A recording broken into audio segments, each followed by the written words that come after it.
someone that I don't think needs an introduction, but I'll give one anyways. Six-round pick, Tampa Bay Lightning, President Cup champion, leading goal scorer of that 2017 President Cup championship team, and a member of the Tucson Roadrunners, Boko Imama. Hey, Trev, thanks. It's great. It's great seeing you. We miss having you here in St. John. Still a fan favorite. There's not many hockey games that go by without someone stopping me asking about how's Boko doing. Do you still hear from Boko? We need a Boko on our team. So still very beloved here years later. That's definitely good to hear. I miss people in St. John too. What a great place.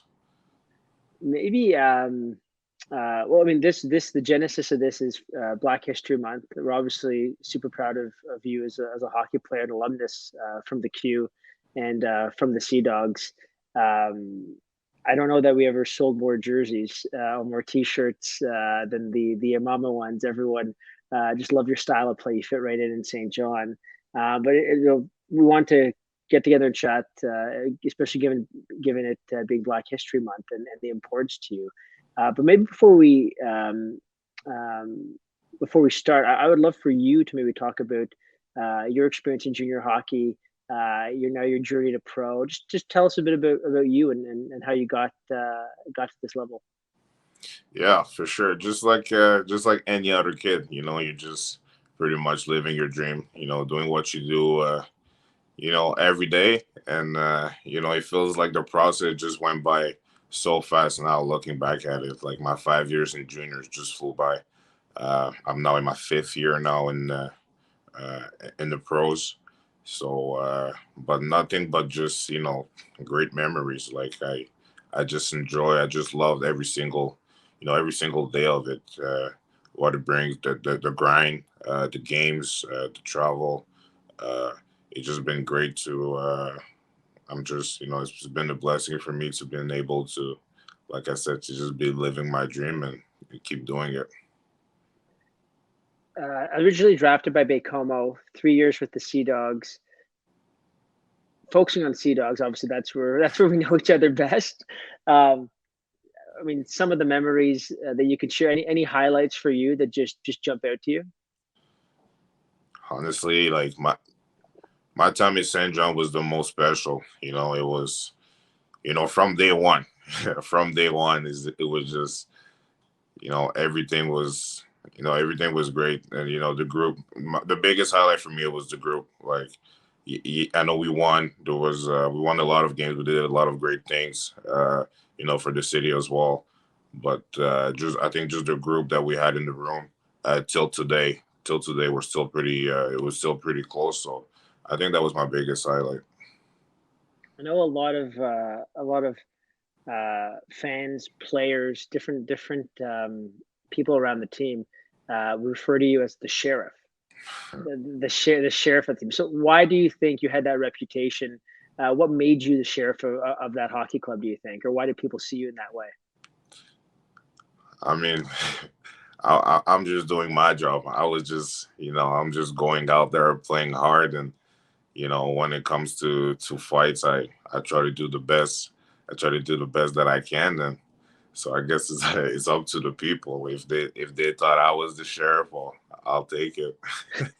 Sheriff Boko. It has a good ring to Yeah, definitely. it. Now,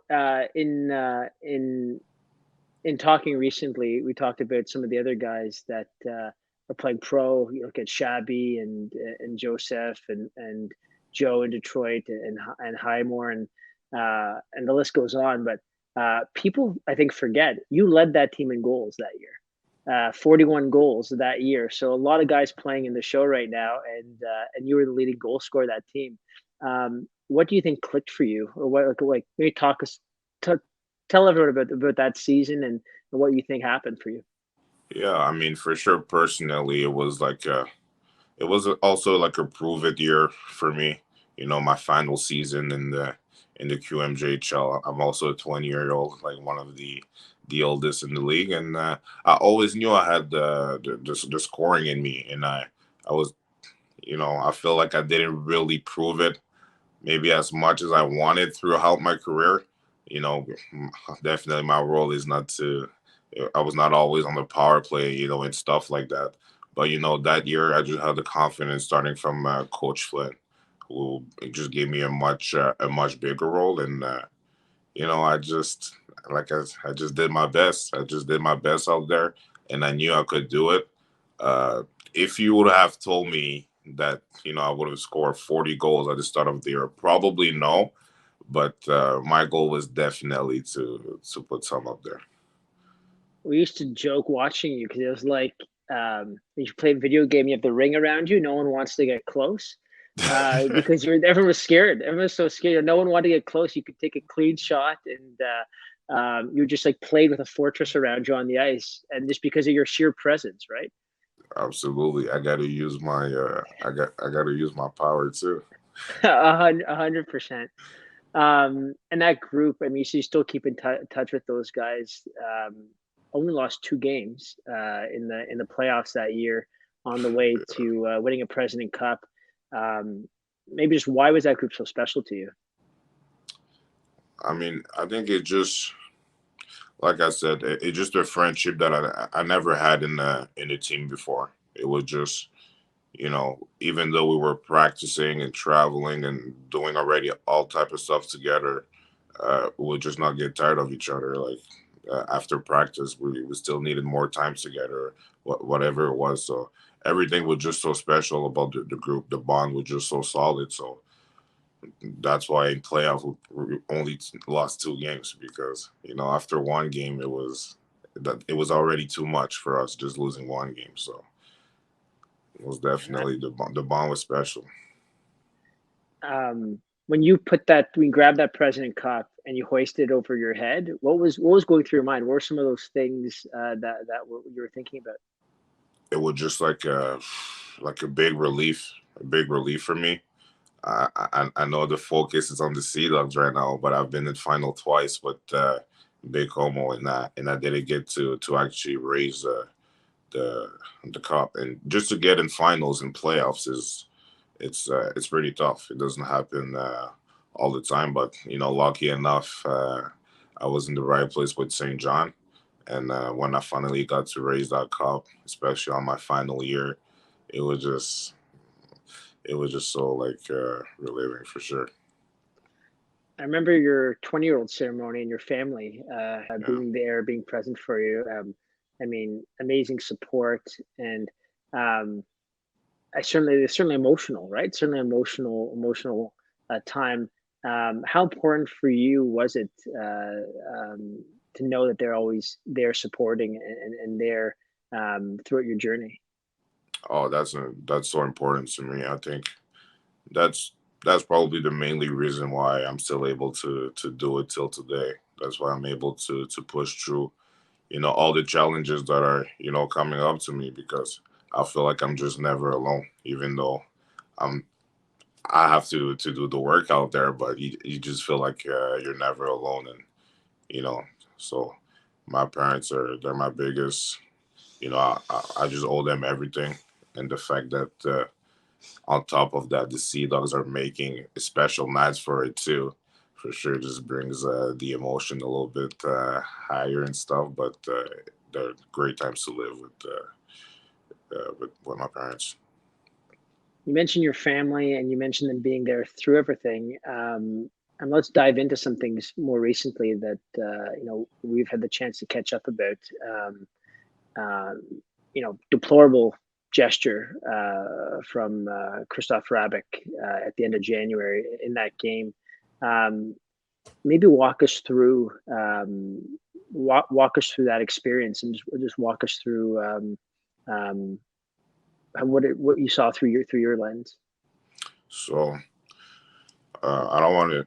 Well, uh, unfortunately, situations like this has happened to me more than once. It happens to me throughout my career.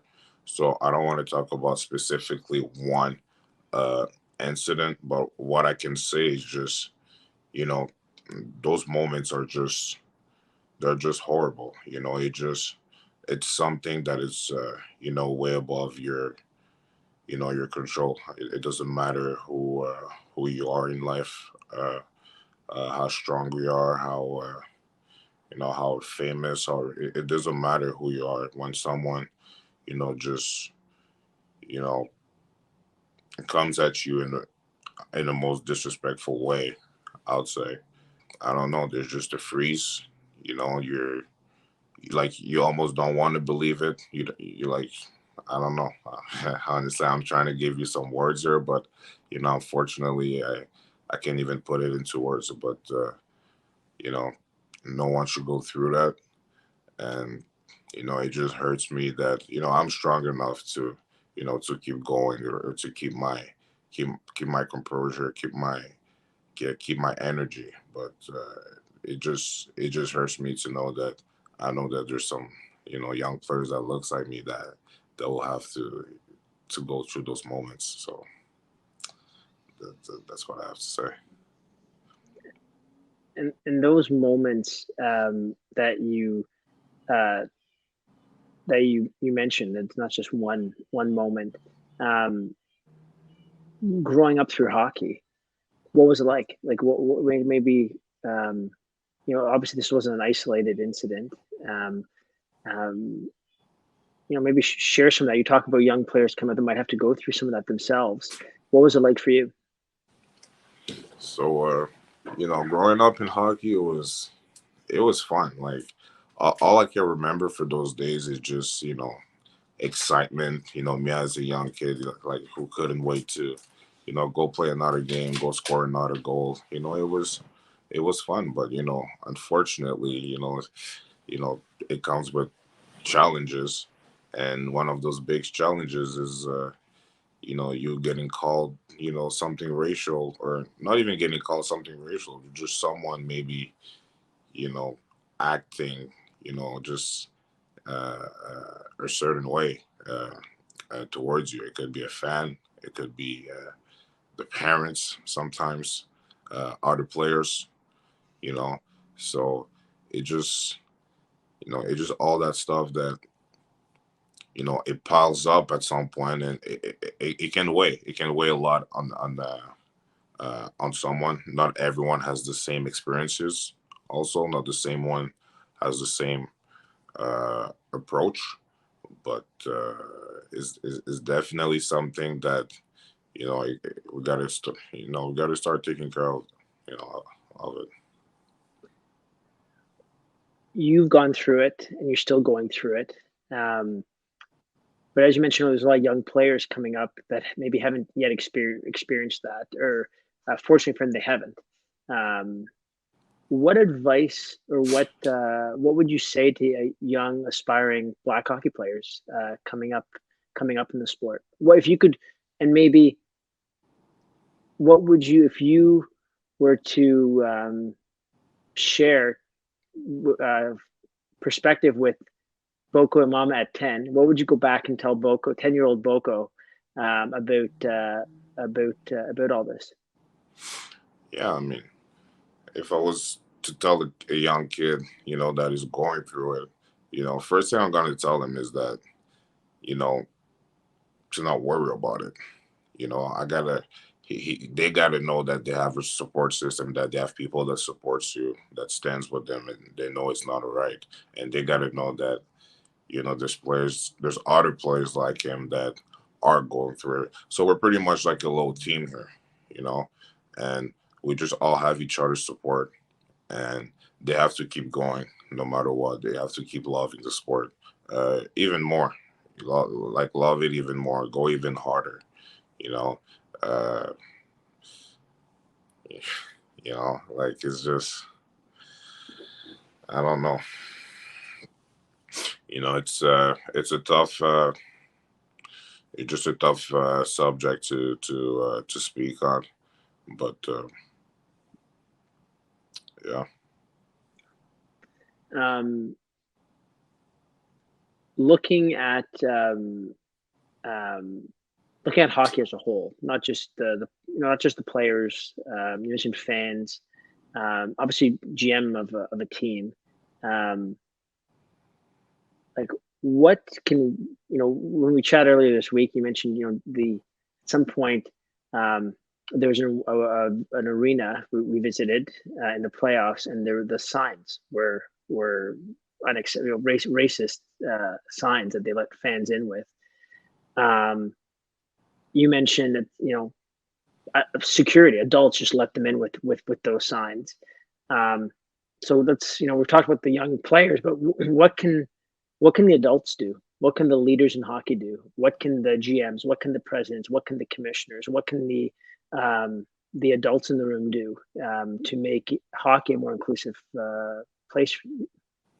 I mean, I think the awareness got to be serious. Like you said, like there were signs allow into an arena. Like how there is a racist sign allowing arena. So how people that are managing the event and all that stuff, they're allowing that stuff. Clearly, they're just they're okay with that. Well, that's enough. Like being okay with that is as bad as the one doing it. And I think it got to start from the top and trickle all the way down. You know, hockey, it's a big platform, is a great sport. Well, here's a great chance to use our platform for something positive into this world. You know, uh, I think I think every young kid should know that first thing you do is that you're not trying to hurt another player, right? You're not trying to injure him to the head, whatever. There's a lot of rules against that. Well, there should be rules too against discriminations that are really out there. So if I go back to my experiences, 2 years ago when uh, something has happened to me in the AHL, a player just got sentenced 5 games, right? So that's pretty much like kind of like being okay with it, right? If you're just willing to give him 5 games. Okay, second time it happened in 2 years, that's what it got up to 30 games. Okay, well, okay, it's a step in the right direction, but why is the 30 game was not there 10 years ago, 15 years ago, you know? Well, yeah. Do you think enough's being done or not enough? Not enough. Definitely not enough is being done. Uh, from anyone, from everyone, whether it's the league, uh, a lot of people that have good good words for their stance against racism, but words are going to be words at the end of the day. Uh, we need actions. We need people that contribute. You know, I know it's not everyone that can.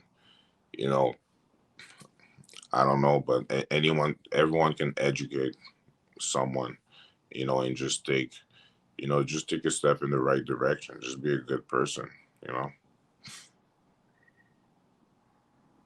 Switching gears a bit, gears a little bit. You're a role model for, I mean, certainly in our community, a lot of young hockey players grow up wanting to be Boko Imama. I think of my nephew who's now 11. He'd be at home flexing his muscles at 7 years old, saying, he wants to be like Boko. So a lot of young players look up to you. Um, who is a role model for you? Who is a role model? Who is someone you looked at and that a role model for you growing up? Like you mean in hockey or just in life? How about both? Maybe one hockey and one outside of hockey. Yeah, I mean, well, the biggest for me, I think it was just my dad, right? I think, you know, people that knows me, I think they know a lot about, my heart, my character, my courage, and that just from, just me watching my dad live his day-to-day life, and I was just able to apply in whatever I'm doing in life. So So that's always gonna for sure always gonna be number one for me. But as an early star for sure, like it was for me it was Vini Cavalier. Like I grew up in the town where he was from, and at the time he was just like such a big star. I think he has just won like the Stanley Cup too with the Tampa Bay Lightning at the time. He was the big French star, and he was a big boy too and could score goals. So I was like looking out to him. Um, Do you think you realize that you're looked up to, that you're a role model, that you're someone of kind of major impact on young hockey players coming out? Has that sunk in at all? Yes, but no. You just like I'm living my life. I'm being like who I am, right? And definitely, it's always good to hear when people are you know thinking of you as someone to look at.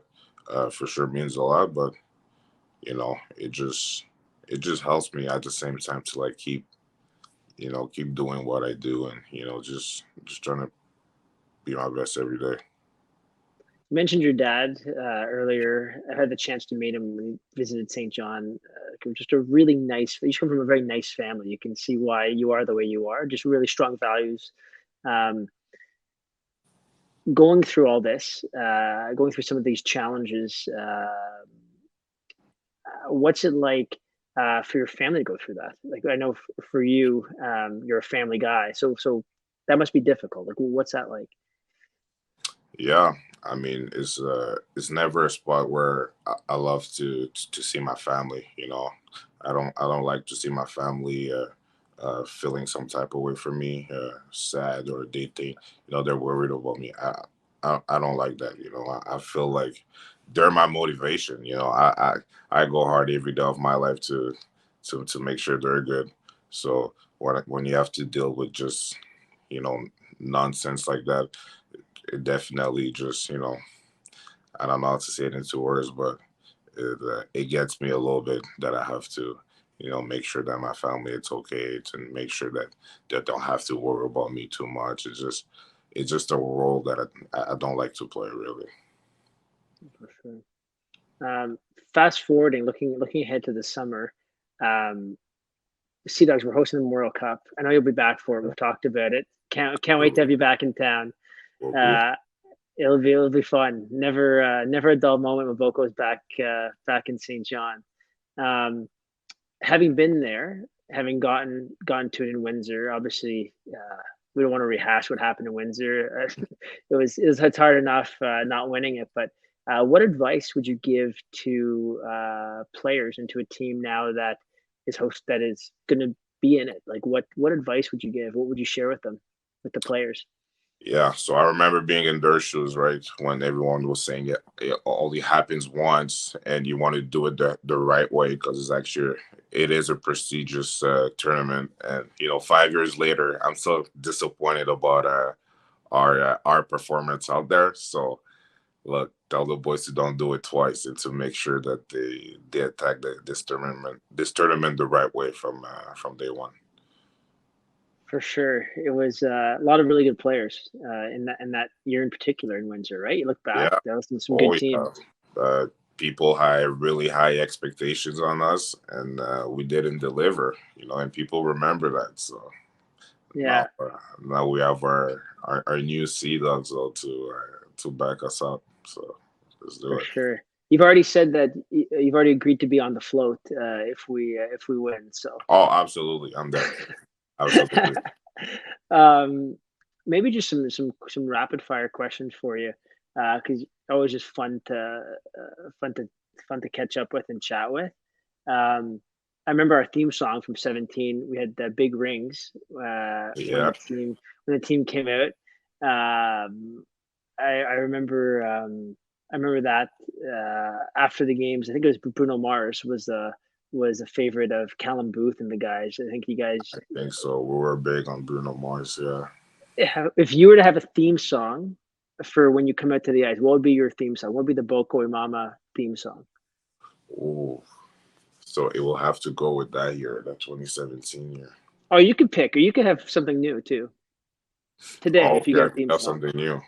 Yeah. Oh, you really caught me off guard on that one. I was not ready to. I'm not ready to That's the give you easiest something. question I've asked all night. I think it's the hardest. You started with the hardest. Maybe we skip to the next one. Okay. Um, Geez, what else? Favorite movie? Okay, favorite movie. Let's go with.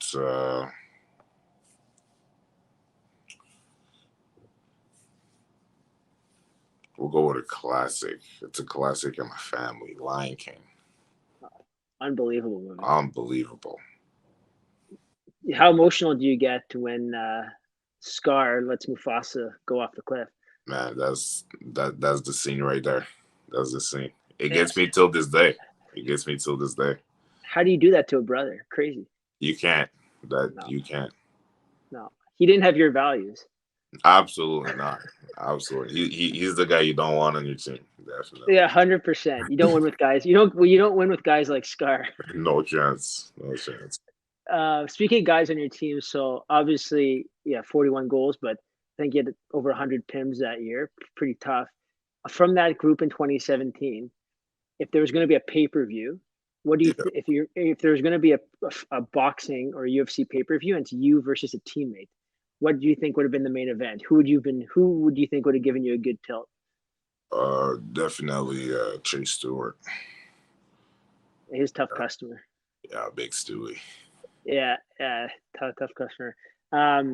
If you could go and you're the GM of Tucson, and you can bring any one player from that 2017 team and put them on Oh, your team right now. Anybody you want, you pick. come on.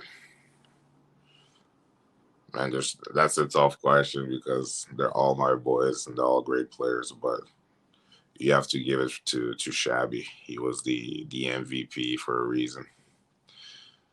Take He's Shabby. had a nice couple years in Ottawa, eh? Oh yeah, he's locked in there. He's not Yeah. seeing the sun anytime soon. No. um, um, Pre-game meal. Everyone has different pre-game meals. Maybe for more St. John flavor, what was a good post-game spot for you? So forget the pre-game meal. What's a good post-game meal, post-game bite to eat with the boys? What would have been what's Well, up there? the boys were pretty much sponsored to that Boston Pizza. We should have a deal with them or something. But yeah, that was the spot. Like they closed their kitchen a little later. You can get some drinks while you eat. It was always fun there. That's good.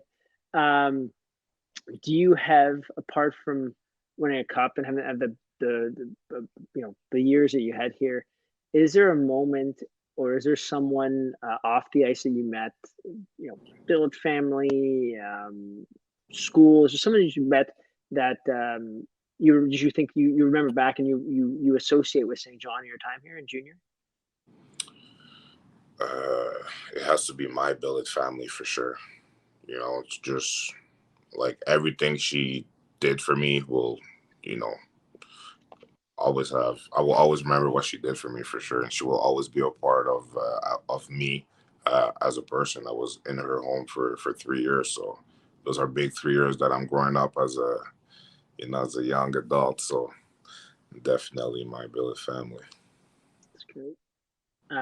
Was junior hockey the best years of your life to date, you think, or no? Yeah, yeah. Well, yeah. If you think it in terms of just having fun, living life, and just not worrying about anything, there's nothing like junior hockey. You Right. guys, you guys had a great, group. You guys had a really good group for a young player coming into the league. Um, a piece of advice for them, someone that's coming up, a 16-year-old coming in. Any advice for a 16-year-old coming into the queue? Yeah, is to literally just live in the moment. Those 5 years goes by so fast. It's biggest years of your life and the most fun one too. So to just do it the right way. Enjoy every day.